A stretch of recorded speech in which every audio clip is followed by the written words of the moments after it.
Good night, how everyone doing tonight? God is good and God is good all the time. My name is Irma J, the creator of the world, also a spiritual divine. I'm here to give you a little short news on tonight. Um, okay, first we're gonna start off with red flag. Okay, so red flag can save lives of many people because red flag is the one can order temporary removal of fire alarm um, from a person. And so also ERPO, extremely risk protection order. They also can do proceed a court order that prevent a person to take a gun from a person who is at risk of hurting another person or committing suicide. So you have red flag laws, and you also have ERPO, pretty much do also the same thing. So if we can get more these guns and rifles off the street, there'll be less guns on the street and less shooting on the street. So both of these is policy composed to could save lives. Or taking some of these guns off the street. So I'm glad they decide to come forward, red flag law and ERPO, because we need these two policies to come forward and save a whole lot of lives. You know, so um so temporary, even though it may not be 100%, but anything is better than nothing at all. The temporary take guns from someone.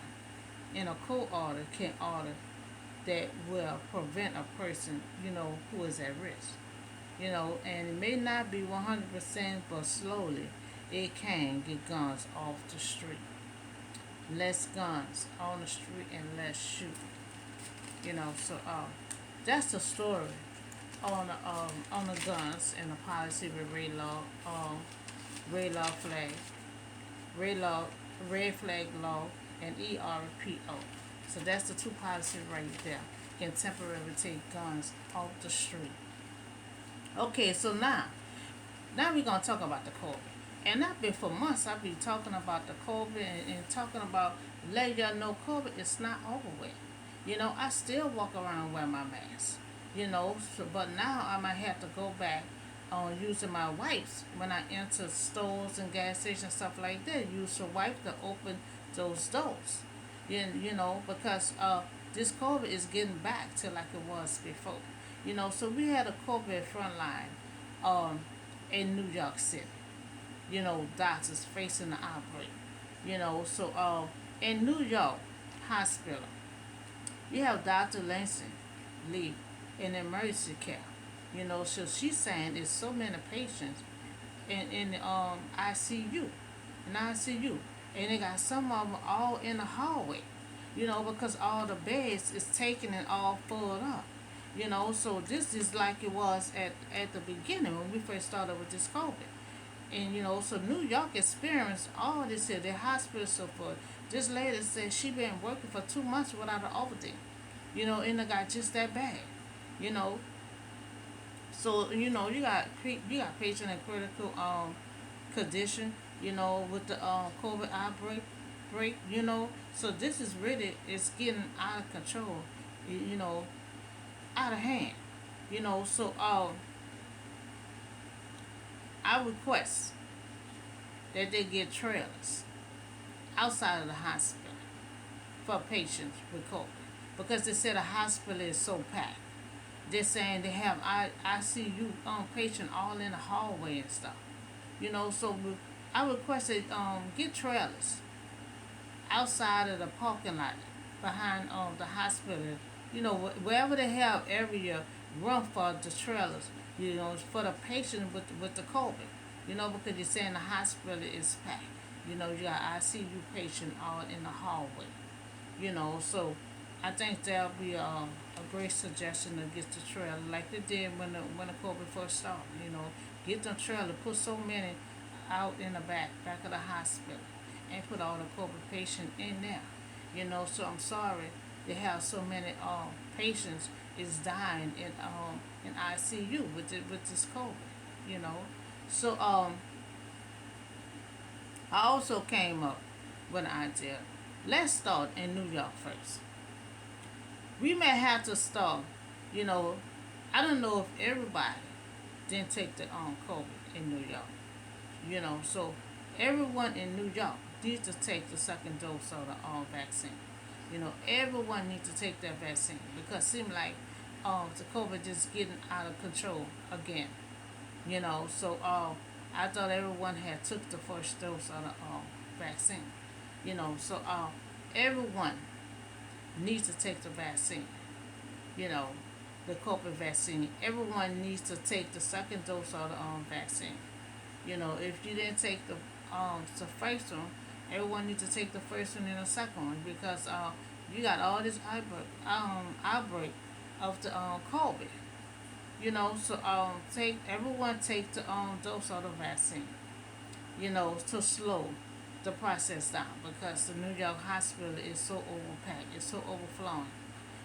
So at this time, while everybody is running to the hospital, and these doctors is trying to save everyone's life. In the meantime, everybody else needs to take the vaccine. So no one else won't be in the hospital or fighting for their life. So I need everyone to take the vaccine for like procedure. You know, so so it can slow the process. So no one else will be in that hospital dying. To slow the process, everyone needs to take the vaccine. So too many critical condition in ICU right now with the COVID. So right now everyone needs to rush and try to get the vaccine taken. So I have COVID procedures, and I said just like a couple of months ago when it had the cruise, when everyone on the cruise had caught the COVID. One, everyone needs to take the COVID vaccine. Everyone. So no one else will be in the hospital fight for their life. You know. Two, everyone needs to start back wearing your mask. I never stop wearing masks because the COVID is not over with. I'm not gonna stop until it's completely over. And I kept telling everyone this COVID is not over with. Everyone needs to start back wearing your mask. You know. Three, stay washing your hands and using the sanitizer and wipes. Now, what you could do with the wipes is clean a different area that where you at. You have to be careful on what you're touching, and including myself. When I go, because I know when the COVID first started, and when I enter the store, gas station, anywhere, I used to use my wipe to touch the handle to open the doors. You might have to start back doing that again. Because I see the COVID is getting out of hand again. So we have to be careful because this COVID is coming back. It's active.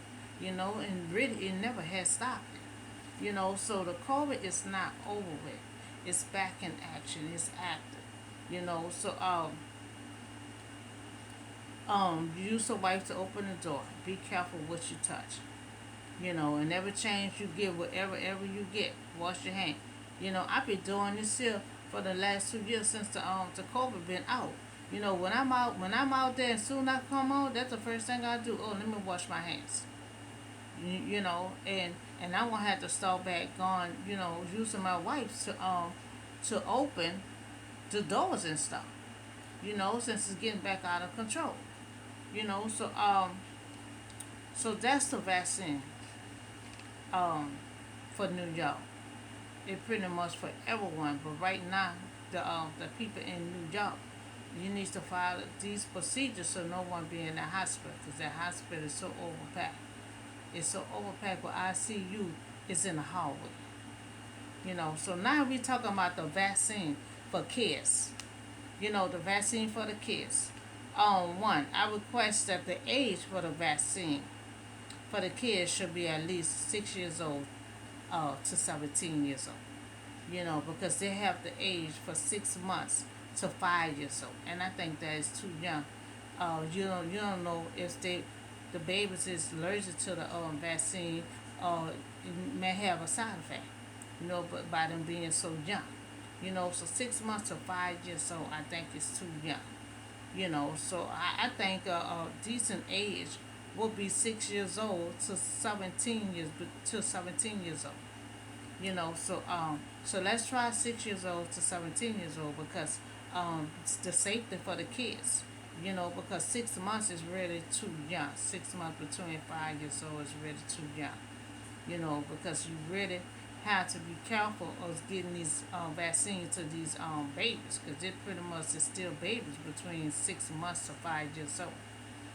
So I know some parents are anxious for their children to be safe and they want their child to take this vaccine. You know, now we have to be careful and we have to think about the children's life. 6 months to 5 is too young for them to get this kind of vaccine. So I think 6 years old, between 17 years old, will be a good age for them to take the vaccine. Because anything under 5 years old, I think is too young for them to take this kind of vaccine. So we're gonna try 6 years old on up to 17 years old to take this kind of special vaccine for kids. You know, um, so that's the story on the vaccine for New York Hospital and to the kids. The new vaccine that had came out for the kids. So they're gonna have to slow it down, but and do the age from 6 years old to 17 years old. Okay, so now this is a story about this boy was found. You know, he was an angel body of a missing racing in Louisiana. Man was found in a river. So Jackson tragedy that lost his life in a tubing accident on the river. Now he fell off an angle tube. Now a witness told the investigator that Jackson slipped into the water and he never came back up. You know. I talked to y'all like 3 or 4 days ago about another little boy uh slipped and fell in the water and they never found his body yet. So thank God. Thank God they found this body here. Where the parents, can have closure. So I'm praying for his mom and the whole family and I'm glad that he was found. So now you can have closure knowing his body was found. Because a parent, your child have that kind of accident and they never find his body. I mean, you can't sleep at night. You can't sleep at night. That's a toll on you of keep on thinking about your child is out there. So I'm glad that his body was found. So you can have closure. You can have a normal funeral. Because I know you didn't want to have no funeral without nobody and still wonder why, is your child still out there? So thank God his body was found. So first I want to give my condolences to the mom and the whole family who lost her child in a tragic accident. I'm very sorry that this happened and I give my deepest sympathy to all. And thank God he was found. Thank God he was found. You know. So we talk about red flag laws and also have ERPO step up, and both of them pretty much do the same thing. Red flag temporarily remove firearm from people who is um, danger to themselves or danger to someone else. And then you have EPO pretty much do the same thing, but they'll get a court order to prevent a person who is at risk of hurting someone or someone else or commit suicide. So they pretty much do also the same thing. So I'm glad we have these two policies willing to start taking these guns away from people that's not able to carry a gun. So they're temporarily gonna be taking these guns off the street. So that's a good thing. Slowly we take the guns off the street. Slowly, the process of all this shooting. So we talked about that. So we also talk about the COVID. New York Hospital is overflowing with patients with the COVID. You know, some patients dying and some patients in critical condition. You know, a lot of them in ICU. You know, and they got the ICU patient all in the hallway. You know, so they're overflowing with patient with the COVID. You know, so um and so I also had COVID procedures. You know, since this happens outburst in New York Hospital. You know, it pretty much for New York Hospital and pretty much for everyone over the world. But New York first needs to everybody needs to hurry up and get this COVID vaccine. You know, so no one else will be in the hospital. You know, I'm all about safety and about trying to save people lives. You know, so for no one else to be in the hospital, I need everyone in New York to get that vaccine taken. You know, get the vaccine taken. You know, wash your hands daily. Use sanitizer. And now use the wipes to open up doors and anything that you touch. You know, because everybody touching everything. You know, so you have to have the wipes to clean your area and put that wipes on the doorknobs before you open it. You know, you have to be careful. And we also talk about the vaccine for the kids. And I thought the age for 6 months to 5 years old was too young. So we need to boost the age up to 6 years old, between 6 years old to 17 years old. And I think that's a normal range for kids to take this vaccine, because this is a vaccine with all kind of chemicals and stuff in it, and it might the children might be allergic to it, or they might have a side effect from it. You know, so we can boost the age up to 6 years old, between 17 years old. You know, for the kids for the vaccine. So we also talk about this boy that was found. He was missing. Then when he had slipped into the river, and he was missing for a while. But now, you know, they found this boy. So now the mama can have closure that she able to see her boy and everything else. You know, because she go to sleep every night. Every night, I could just imagine she cannot sleep. You know, imagine that her child is out there. You know, so thank God his body was found. But she can take a look at her son for the last time. You know, so thank God she have closure. She'll be able to sleep at night. You know, so that's all the short news I have for you today. You know, and y'all have a blessed night, and I see y'all on the next video.